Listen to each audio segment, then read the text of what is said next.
Okay, so we are in Sets and Logic, the part 3 notes, and we're just going to do the first page, which is all I have here as well. So for this one, we've already kind of learned about the union, the intersection, and whatnot, and we have this definition of the different blood types. So you might want to pause, read through it all, and take a look, but we're going to take a look at what this is saying. So if you only have A, antigens are those items in the blood, you're type A. If you only have B, you're type B. If you have A and B, you're AB. If you don't have either A or B, you're O, and then you can have a plus or minus on there as well. So essentially what we're going to do is everything inside this RH bubble, we're going to put a plus on. So anything in here, we're going to say is RH positive, and anything out here, we're going to say is RH negative. I'm going to try to write that a little bit smaller. So this RH factor means it exists and you have it if you're in the bubble. So everything in here is positive and everything outside is negative.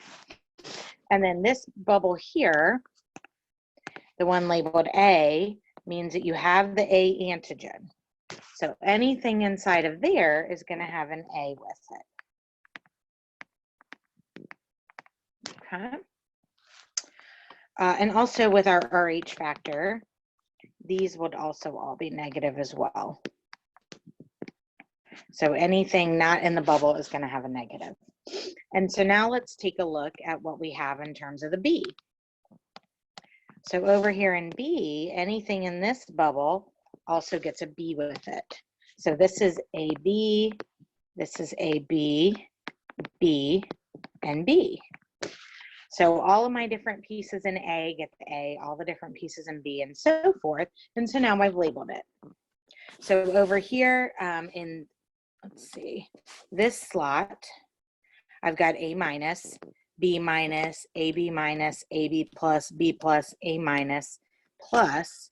And then we have to address this idea of what are these two types out here. So if you don't have A or B, you're O. So this bubble does not have A or B, so it's O positive. And out here we have O negative, meaning they don't have the A, the B, or the RH antigens. Oh. Okay, so now that we have that screen, make sure to copy that. Pause if you need to, because I'm going to move this up. Okay, so it says use that information to fill in the 8 regions, which is what we just did. Okay, now we're going to go down to talk about what a blood transfusion is. So if you kind of think about a blood transfusion, you can only put in antigens that the person already has. So if they're AB, they can take A, B, or AB.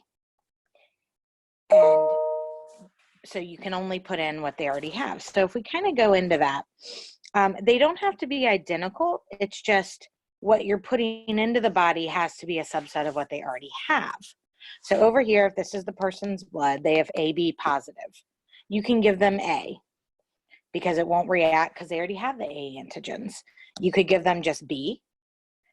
A positive, B positive, because they already have those antigens. And you could give them O positive because that's just giving them the positive that they already have. Makes sense? So it needs to be, again, a subset, but it can be a proper subset, meaning you could put exactly AB positive into a person that's AB positive because you're not introducing anything new. So kind of think of it that way. So over here, if I were to classify these, your A blood type, A positive, has A and it has an RH factor. Your A negative just has the A. So you can only put in other A or O, but nothing with an RH. Your B would have a B and an RH. Switch to another color so you don't get confused. And then your B negative just has B in it. Your AB positive has A antigens, B and an RH.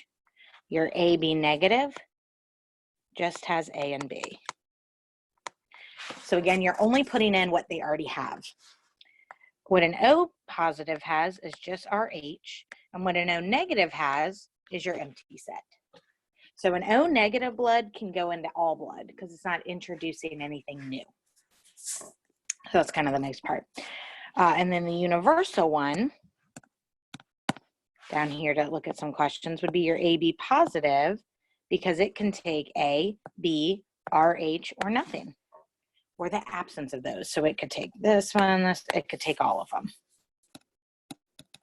Okay, so those are our different blood types also mentioned. All right, so down here, we're gonna answer a couple questions. So we have all the blood types laid out, and we know that you have to be a subset, but you could be a proper subset to give blood. Okay, so let's take a look at, oh, we can't move it up because that messes up my highlighting. All right, so if we come over here and we answer some of these, what's the blood type of the universal recipient? Meaning you could receive any blood type, and that's going to be the one that has everything in it, which is AB positive, because they can have A, they can have B, they can have RH, or anything lacking those, or any subset. So any type of blood can go into a person AB positive. So if you know your blood type and you're that one, you can get blood from anyone. So what would be the universal donor, meaning you could give to anybody's blood type?